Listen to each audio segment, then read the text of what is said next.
जय हिंद साथियों। स्वागत है आपका GS fact and concept YouTube channel पर। मैं सम्राट सिंह। आप पढ़ रहे हैं मेरे साथ भारतीय संविधान और राज्य व्यवस्था। साथियों, आज का ये सेशन कुछ बेसिक चीज़ों को लेकर आया है। इसमें हम कुछ बेसिक परिभाषाएं पढ़ेंगे और सीखेंगे कि संविधान का जो कॉन्सेप्ट है वो किस तरह से काम करता है, राज्य व्यवस्था का कॉन्सेप्ट क्या है। ठीक है। मेरा उद्देश्य ये है कि मैं आपको चीज़ें रटवाऊँ नहीं, मैं आपको चीज़ों का कॉन्सेप्ट बताऊं। रटने के लिए तो आपके पास ढेरों किताबें होंगी, आप उनमें से चीज़ों को रट सकते हैं, लेकिन किताबों में आपको कॉन्सेप्ट नहीं पता चलेगा। तो कॉन्सेप्ट हमें अपना एक बेस मजबूत करना है, ताकि आगे जो आने वाली चीज़ें हैं भारतीय संविधान और राज्य व्यवस्था में, उन चीज़ों को हम आसानी से गेन कर सकें, चीज़ों को समझ सकें। ठीक है। इससे होगा क्या कि संविधान के प्रति हमारी जो समझ है वो विकसित हो जाएगी। और समझ अगर एक बार विकसित होगी ना आपको, आपकी किसी भी चीज़ को समझने की, तो आपको लगेगा कि जीएस में कुछ नहीं है। जीएस में हम सारी चीज़ें याद कर सकते हैं बड़ी आसानी से। और साथ के साथ मैं कहना चाहूँगा कि जीएस एक बहुत बड़ा सब्जेक्ट है। इसमें हम सारी चीज़ों को कभी नहीं पढ़ सकते, यानी हम अपना 100% नहीं कह सकते कि जीएस में हम तैयार हैं। तो मेरी तरफ से कोशिश यही होगी कि मैं जीएस में, यानी संविधान में, चाहे वो हिस्ट्री हो चाहे ज्योग्राफी हो, मैं उन्हीं चीज़ों को लेकर चलूँ जो एग्जाम के पॉइंट ऑफ व्यू से बेहद ही इम्पोर्टेंट है और बार बार पेपर में उनका रिपीटेशन होता है। जैसे ही हम आगे चलेंगे तो मैं आपको 2024 और 25 में जो भी परीक्षाएं हुई हैं उनमें जो आने वाले क्वेश्चन है, एक प्रैक्टिस सेशन भी लेकर आऊँगा। और हम देखेंगे कि हमने कितना सीखा है और हम कितने क्वेश्चन जो उसमें से लगा पा रहे हैं। और साथ के साथ मैं कहना चाहूँगा कि अगर आप चैनल पर आए हैं और वीडियो देख रहे हैं तो आप प्लीज़ मेरे चैनल को सब्सक्राइब करिए और इसको दोस्तों के साथ शेयर करिए, ताकि मुझे आपका सपोर्ट और आपका प्यार मिलता रहे। ठीक है, तो चलिए शुरू करते हैं। हम कुछ परिभाषाएं देखेंगे। जैसे आपके सामने आपने देखा होगा भारतीय संविधान, ये संविधान क्या है, संविधान की परिभाषा, उस संविधान के जो मुख्य कार्य हैं वो किस प्रकार हैं, किस तरह से वो काम करते हैं। नेक्स्ट हम पढ़ेंगे राज्य व्यवस्था क्या है, राज्य व्यवस्था कैसे काम करती है, राज्य क्या है, राज्य के कौन कौन से तत्व हैं। एंड सरकार के कार्य, संप्रभुता का मतलब क्या है, सरकार की संसदीय प्रणाली क्या है, अध्यक्षात्मक प्रणाली क्या है, इन सारी चीज़ों को हम पढ़ेंगे आज। और संविधान सभा, उसके बाद संविधान की बैठकें। ठीक है, संविधान सभा में सदस्य कितने थे, और ये संविधान की बैठकें। यहाँ तक आज हम इसको कंप्लीट करेंगे। तो शुरू करते हैं। सबसे पहले संविधान क्या है। देखिए साथियों, संविधान एक ऐसा लिखित और वैधानिक दस्तावेज होता है जिसमें शासन के ऐसे सिद्धांतों का वर्णन दिया होता है जिनके द्वारा किसी देश के शासन को चलाया जाता है। यानी संविधान में उन नियमों और कानूनों का उल्लेख किया गया होता है जो किसी देश या किसी सरकार द्वारा किसी देश में लागू किए जाते हैं, और उन्हीं के आधार पर उस देश का शासन चलाया जाता है। जैसे संविधान के कुछ प्रमुख कार्य मैंने इधर लिख दिए हैं। पहला जो है हमारा क्या है, सरकार की संरचना और शक्तियों को परिभाषित करना। संविधान कैसे सरकार की संरचना और शक्तियों को परिभाषित करता है। उसके बाद नेक्स्ट है हमारा नागरिकों के अधिकारों और स्वतंत्रता की रक्षा करना। तीसरा है कानून और न्यायपालिका की भूमिका को परिभाषित करना। चलिए इनको एक एक करके समझ लेते हैं। सबसे पहले बात करते हैं कि संविधान सरकार की संरचना और शक्तियों को कैसे परिभाषित करेगा। संविधान यह बताता है कि सरकार के विभिन्न अंग किस प्रकार से काम करेंगे और शक्तियों का विभाजन किस प्रकार होगा और उनके क्या क्या अधिकार और कर्तव्य होंगे, ये हमें बताता है। दूसरा है हमारा नागरिकों के अधिकारों और स्वतंत्रता की रक्षा करना। जी हाँ दोस्तों, संविधान जो है नागरिकों के अधिकार और स्वतंत्रता की रक्षा करता है। जैसे कि हम आगे पढ़ेंगे मौलिक अधिकार। संविधान ने हमें कुछ मौलिक अधिकार दिए हुए हैं, जैसे समानता का अधिकार, शोषण के विरुद्ध अधिकार, हमें हमारा घूमने फिरने का अधिकार, कोई भी व्यापार करने का अधिकार। तो ये जितने भी अधिकार हैं, तो इन सब की रक्षा कौन कौन करता है, हमारा संविधान करता है। ठीक है। नेक्स्ट है हमारा कानून और न्यायपालिका की भूमिका को परिभाषित करना। संविधान कानून और न्यायपालिका की भूमिका को कैसे परिभाषित करेगा? संविधान यह सुनिश्चित करता है कि सभी जो कानून है वो सभी लोगों के लिए समान रूप से लागू होंगे और जो न्यायपालिका है वो निष्पक्ष और स्वतंत्र रूप से कार्य करेगी। ये सारी चीजें कौन बताता है? हमें संविधान बताता है। क्लियर है? अब नेक्स्ट हम देखेंगे, आगे है हमारा सरकार की शक्ति को सीमित करना। संविधान सरकार की शक्ति को सीमित करता है। किस प्रकार करता है? संविधान सरकार की शक्ति को सीमित इस तरह से करता है कि अगर सरकार यानी कार्यपालिका कोई कानून बनाती है और उसे लागू करती है और उस कानून से आम जनता को परेशानी उठानी पड़ती है, तो सर्वोच्च न्यायालय उसकी समीक्षा करता है और समीक्षा करने के बाद अगर वह पाता है कि सारी चीज़ें असंवैधानिक हैं, वैध नहीं है, तो सर्वोच्च न्यायालय उस कानून को रद्द करने का आदेश देता है। तो इस प्रकार जो है संविधान हमारा सरकार की शक्ति को सीमित करने का कार्य भी करता है। नेक्स्ट है हमारा सामाजिक और राजनीतिक व्यवस्था को निर्धारित करना। संविधान किसी देश की सामाजिक और राजनीतिक व्यवस्था के बुनियादी सिद्धांतों को निर्धारित करता है, जैसे कि धर्मनिरपेक्षता, लोकतंत्र और समानता। ठीक है, क्लियर हुआ? और नेक्स्ट हमारा आता है राजव्यवस्था। क्या है राजव्यवस्था? क्या है राजव्यवस्था? अगर देखा जाए तो एक तरह से संविधान का व्यवहारिक रूप राजव्यवस्था कहलाता है। यानी संविधान अगर लागू हो गया तो व्यवहार में आ गया है और उसका जो नियम और कानून है उसके वो राजव्यवस्था की तरह या उसके ढंग से कार्य करते हैं। यहाँ परिभाषा में लिखा हुआ है, राजव्यवस्था संविधान का व्यवहारिक रूप है जिसका अर्थ है किसी भी राज्य या देश की शासन प्रणाली जिसमें सरकार के अंग, उनके कार्य और उनके बीच संबंध शामिल होते हैं। राजव्यवस्था सरकार के कामकाज, कानूनों, नियमों और नीतियों को संदर्भित करती है। राजव्यवस्था क्या करेगी? जो भी सरकार है उसमें उसके कामकाज किस तरह से हो रहे हैं, वो क्या नियम और कानून बना रही है, उसकी नीतियाँ किस हद तक आम जनता के लिए उपयोगी हैं और वो अच्छी हैं, तो सारी चीज़ें हमें कौन बताता है? राजव्यवस्था बताता है। ठीक है, नेक्स्ट है हमारा राज्य। क्या है राज्य? उस संगठित इकाई को कहते हैं जिसका शासन सरकार के अधीन होता है, यानी जिसका शासन एक सरकार के अंडर हो, उस राजनीतिक व्यवस्था को यानी उस संगठित इकाई को राज्य कहा जाएगा। राज्य के 4 तत्व दिए हैं। राज्य के किसी भी राज्य के 4 तत्व होते हैं। नंबर 1 जनसंख्या, भूभाग, सरकार और संप्रभुता। इन चारों के बिना राज्य को परिभाषित करना असंभव है। सबसे पहले बात करेंगे जनसंख्या। किसी भी राज्य में जनसंख्या का होना बेहद जरूरी है। और जनसंख्या कहाँ रहेगी? भूभाग पर रहेगी। अगर भूभाग नहीं होगा तो जनसंख्या कहाँ निवास करेगी?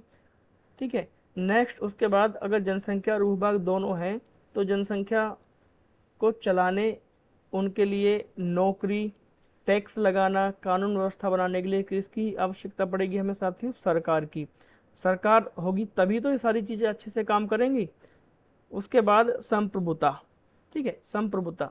इन चारों चीज़ों को हम समझते हैं। नेक्स्ट है हमारा पहला इसमें पॉइंट दिया हुआ है जनसंख्या।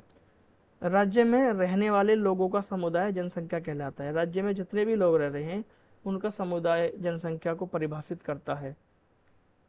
नेक्स्ट है भूभाग। राज्य का वह क्षेत्र जिस पर सरकार का नियंत्रण होता है, यानी राज्य का ऐसा क्षेत्र, ऐसा भूभाग जिस पर सरकार का नियंत्रण हो, वह क्या कहलाता है? भूमि यानी भूभाग कहलाता है। क्लियर? नेक्स्ट सरकार। सरकार का मतलब है राज्य को चलाने वाली व्यवस्था। जैसे भारत सरकार संचालन करती है भारत का। ठीक है, ऐसे ही विभिन्न देशों की अपनी अपनी एक सरकार है जो राज्य को यानी अपनी कंट्री को चलाने का काम करती हैं, व्यवस्था बनाती हैं, सारी चीज़ें सरकार करती है। देख लेते हैं सरकार का कार्य। सरकार के क्या क्या कार्य हैं? सरकार के मुख्य कार्य जैसे कानून बनाना, सरकार लोगों के लिए कानून बनाती है, कानूनों को लागू करना, न्याय प्रदान करना और नागरिकों के जीवन को बेहतर बनाने के लिए नीतियां और योजनाएं बनाना शामिल है। ये सरकार के कार्य हैं। जैसे अन्य कार्यों में देख लेते हैं बिजली।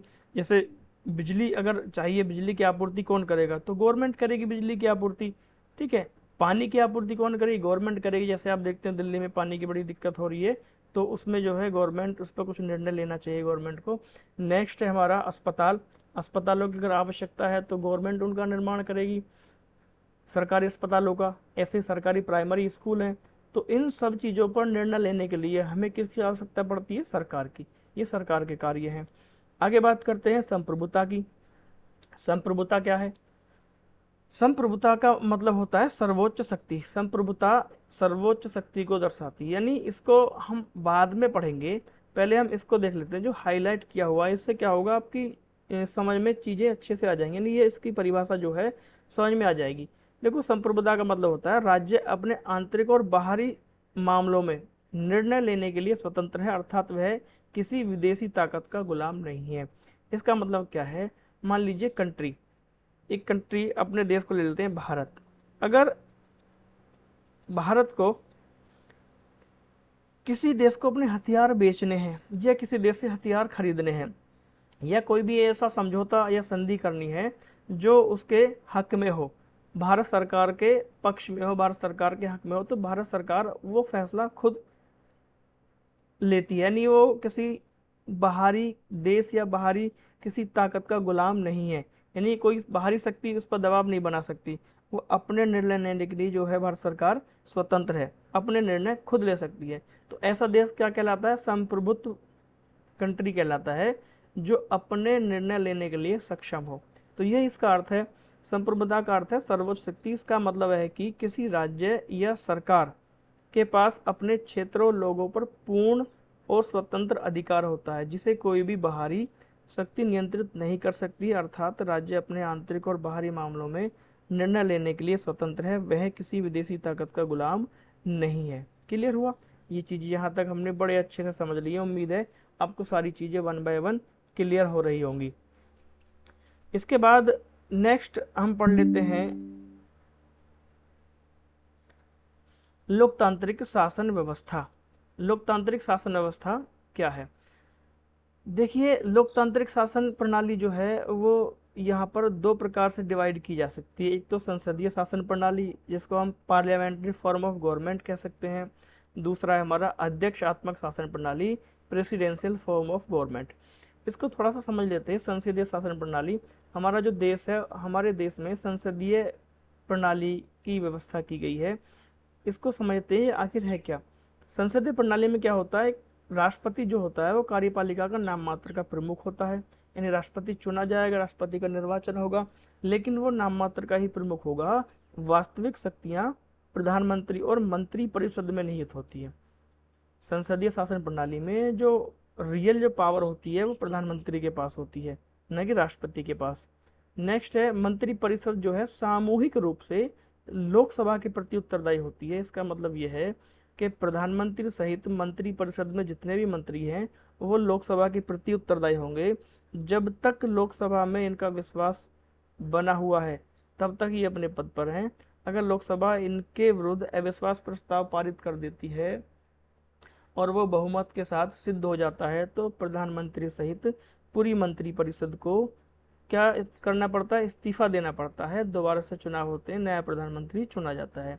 संसदीय शासन प्रणाली किन देशों में है? जैसे इंग्लैंड और भारत, इन दोनों देशों में संसदीय व्यवस्था की गई है संविधान में।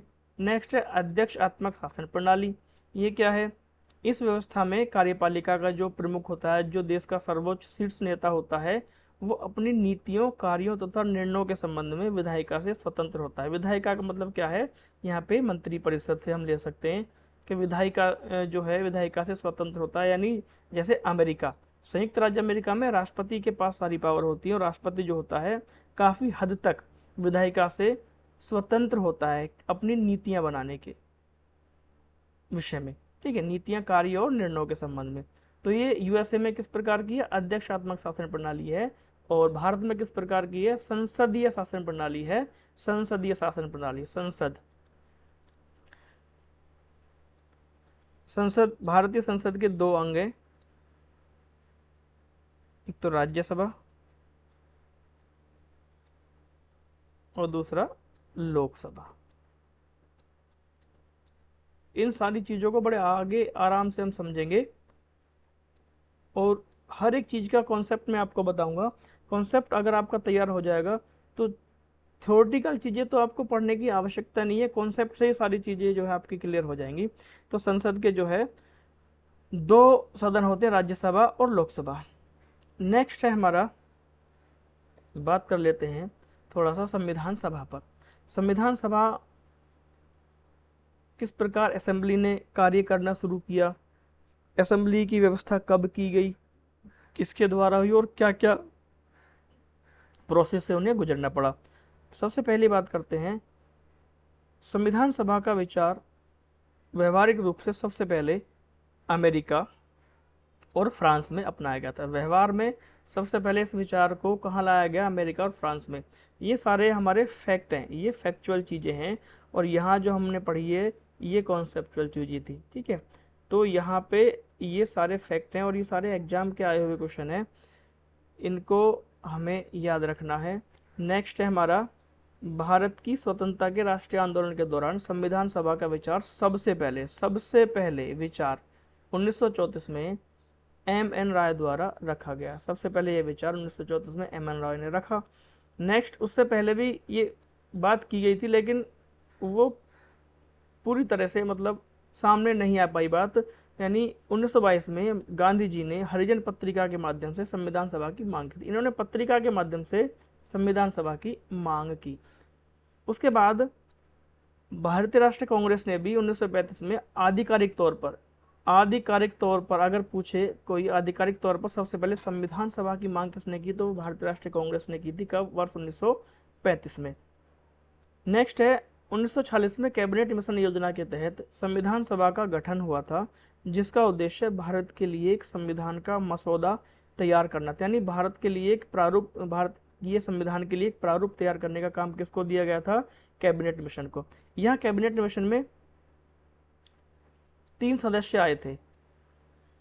कैबिनेट मिशन में 3 लोग आए थे। जो कैबिनेट मिशन भारत आया उसमें 3 लोग थे। पहले थे हमारे Pethick Lawrence,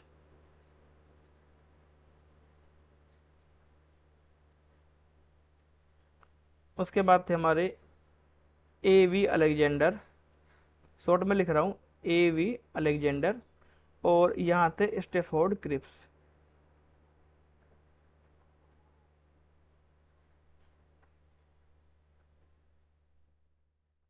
Stafford Cripps. Pethick Lawrence जो थे वो कैबिनेट मिशन के अध्यक्ष के तौर पर आए थे, और ये जो 2 लोग थे ये इनके सहायक के रूप में आए थे।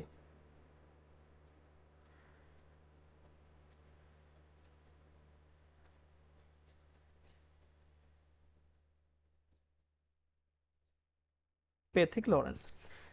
तो अगर पूछे कैबिनेट मिशन के अध्यक्ष कौन थे, तो कैबिनेट मिशन के अध्यक्ष थे लॉर्ड पैथिक लॉरेंस। उनके साथ 2 लोग और थे, A.V. अलेक्जेंडर और स्टेफोर्ड क्रिप्स। ये स्टेफोर्ड क्रिप्स जो थे क्रिप्स मिशन में अध्यक्ष थे, लेकिन यहाँ ये सदस्य के रूप में आए थे। नेक्स्ट, उसके बाद क्या हुआ, जब ये कैबिनेट मिशन ने अपनी मांगे, अपने जो विचार थे वो भारत की जनता के सामने प्रस्तुत किए, तो भारतीय राष्ट्रीय कांग्रेस और मुस्लिम लीग दोनों कुछ हद तक इनकी बातों से सहमत हो गई, और उसके बाद संविधान सभा के लिए चुनाव कराए गए। और ये चुनाव जो संपन्न हुए, जुलाई अगस्त में चुनाव हुए 1946 में। इसके बाद चुनाव में क्या हुआ, क्या नतीजे आए। सबसे पहले इस चुनाव में कांग्रेस को 208 सीटें आवंटित की गई। यानी कांग्रेस के संविधान सभा में 208 लोगों को शामिल किया गया। उसके बाद मुस्लिम लीग को 73 सीटें और छोटे दलों व स्वतंत्र सदस्यों को 15 सीटें प्राप्त हुई। इस प्रकार संविधान सभा में कुल 389 सदस्य थे। जब निर्वाचन हुआ उसके बाद पता लगा कि टोटल जो लोग हैं वो 389 हैं, जिनमें से इनका डिवाइडेशन देख लेते हैं कि 389 सदस्य कहाँ कहाँ से लिए गए थे। इनमें सबसे ज़्यादा सदस्य थे वो ब्रिटिश प्रांतों से लिए गए थे, 292 सदस्य। उसके बाद देसी रियासतों से 93 सदस्य थे, और चीफ कमिश्नरी क्षेत्रों से 4 सदस्य थे। ये चीफ कमिश्नरी क्षेत्र 4 क्षेत्रों को कहा गया था, ठीक है। वहाँ से हर एक क्षेत्र से एक सदस्य आया था, तो टोटल 4 सदस्य हो गए थे। ये जो देसी रियासतों के सदस्य थे ये निर्वाचित होकर नहीं आए थे, ठीक है। इनको थोड़ा सा देखते हैं। जो देसी रियासतों के सदस्य थे, ये सदस्य जो थे ये मनोनीत थे, इनका मनोनयन हुआ था, ठीक है। इन सदस्यों का मनोनयन हुआ था, यानी इनको चुनाव के द्वारा नहीं लाया गया। इनका मनोनयन किसने किया, इनका मनोनयन किया था भारतीय राजाओं और महाराजाओं ने। ठीक है, यानी जब सीटें आवंटित की गई तो भारतीय राजा और महाराजाओं को ये कहा गया कि आप अपनी रियासतों से संविधान सभा के लिए सदस्य चुनिए। तो वहां से ये लोग चुनकर आए। कितने आए थे? 93 सदस्य। तो इस प्रकार हम कह सकते हैं कि जो संविधान सभा थी वो आंशिक रूप से निर्वाचित थी और आंशिक रूप से मनोनीत थी। मनोनीत क्यों थी? क्योंकि कुछ लोग मनोनयन के द्वारा आए, कुछ का निर्वाचन हुआ, ये लोग निर्वाचित होकर आए थे और ये मनोनीत किए गए थे। इस प्रकार ध्यान रखना, संविधान सभा आधी निर्वाचित थी और आधी मनोनीत थी। 4 मुख्य आयुक्त क्षेत्र देख लेते हैं कौन कौन से थे। इनमें दिल्ली, अजमेर, अजमेर मारवाड़, ठीक है, एक साथ ही बोलेंगे। उसके बाद कुर्ग यानी कर्नाटक में है, और बलूचिस्तान। ये क्षेत्र जो थे सीधे तौर पर यानी केंद्र सरकार का मतलब ब्रिटिश सरकार के नियंत्रण में थे, और इनका प्रशासन एक मुख्य आयुक्त यानी चीफ कमिश्नर द्वारा संभाला जाता था। यानी इन पर जो था, जो प्रशासन था वो चीफ कमिश्नर का होता था, ना कि गवर्नर जनरल का। ठीक है, उसके बाद आगे हम देख लेते हैं सीटों का आवंटन किस प्रकार हुआ था। यानी प्रति 10 लाख की जनसंख्या पर एक सदस्य चुना गया था संविधान सभा के लिए। यानी हर 10 लाख जनसंख्या से एक व्यक्ति का चुनाव किया गया था उस टाइम पे। नेक्स्ट है, संविधान सभा में महिला सदस्यों की संख्या दोस्तों 15 थी। उसके बाद अनुसूचित जाति यानी एससी सदस्यों की संख्या 26 और अनुसूचित जनजाति यानी एसटी सदस्यों की संख्या 33 रखी गई थी संविधान सभा में। उसके बाद सारी चीजें, सारे काम हो गए, सदस्य चुन लिए गए, तो संविधान सभा की असेंबली बैठी, सभा बैठी और उसकी बैठकें हुई और संविधान का प्रारूप किस तरह से हो उस पर विचार किया गया। आगे देख लेते हैं हम नेक्स्ट संविधान सभा की बैठकें। संविधान सभा की बैठकें तो यहाँ पे देख लेते हैं। प्रथम बैठक जो हुई थी वो 9 दिसंबर 1946 को हुई थी। ये डेट इंपॉर्टेंट है बैठकों की, इनकी डेट एग्जाम में बार बार पूछी गई है और आगे भी पेपर में पूछी जा सकती है। ठीक है, पहली बैठक हुई साथियों 9 दिसंबर 1946 को। इस बैठक में क्या हुआ? इस बैठक में अध्यक्ष जो चुने गए वो डॉक्टर सच्चिदानंद सिन्हा को चुना गया, और ये अस्थायी अध्यक्ष के रूप में चुने गए थे। अस्थायी अध्यक्ष यानी भारतीय संविधान सभा ने क्या किया, फ्रांस की तरह सभा के जो सबसे बुजुर्ग, सबसे उम्र दराज जो व्यक्ति थे वो डॉक्टर सच्चिदानंद सिन्हा थे। तो लोगों ने इन्हीं को एक दिन के लिए अध्यक्ष बनाया, तो इसलिए ये अस्थायी अध्यक्ष कहलाए। ठीक है, पहली बैठक का मुस्लिम लीग ने बहिष्कार किया, वो इस बैठक में भाग लेने नहीं गई। उन्होंने अपने लिए अलग से संविधान सभा की मांग कर दी और उसका बहिष्कार किया। दूसरी बैठक उसके 2 दिन बाद 11 दिसंबर 1946 को आयोजित की गई। अच्छा, पहली बैठक जो हुई थी, पहली बैठक वो दिल्ली में आयोजित की गई थी। पहली बैठक दिल्ली में आयोजित की गई।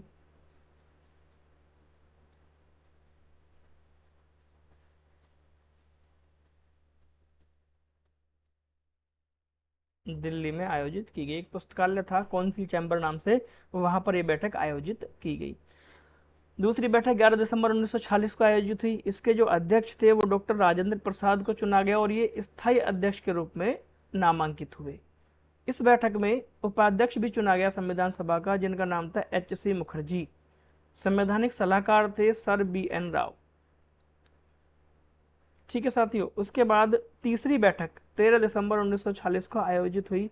बड़ी महत्वपूर्ण बैठक थी। क्यों महत्वपूर्ण थी? क्योंकि इस बैठक में पंडित जवाहरलाल नेहरू ने उद्देश्य प्रस्ताव प्रस्तुत किया था। यही उद्देश्य प्रस्ताव आगे चलकर भारतीय संविधान की प्रस्तावना बना। इस बैठक में पंडित जवाहरलाल नेहरू द्वारा उद्देश्य प्रस्ताव प्रस्तुत किया गया। इस उद्देश्य प्रस्ताव में केवल 8 अनुच्छेद थे। इसमें किस चीज की बात की गई, किस विषय पर यह उद्देश्य प्रस्ताव था? तो नेहरू के उद्देश्य प्रस्ताव में भारतीय संविधान के प्रमुख लक्ष्य जैसे सामाजिक, आर्थिक एवं राजनीतिक न्याय, अभिव्यक्ति की स्वतंत्रता, विश्वास व उपासना का अधिकार शामिल था। उसके बाद समाज के पिछड़े वर्गों जैसे अनुसूचित जातियों व अनुसूचित जनजातियों और अल्पसंख्यकों के हितों की रक्षा की घोषणा हुई। इस उद्देश्य प्रस्ताव में भारत को एक संप्रभु राज्य के रूप में पहचाना गया। ठीक है, ये सारी चीजें पहली, दूसरी और तीसरी बैठक में आयोजित हुई।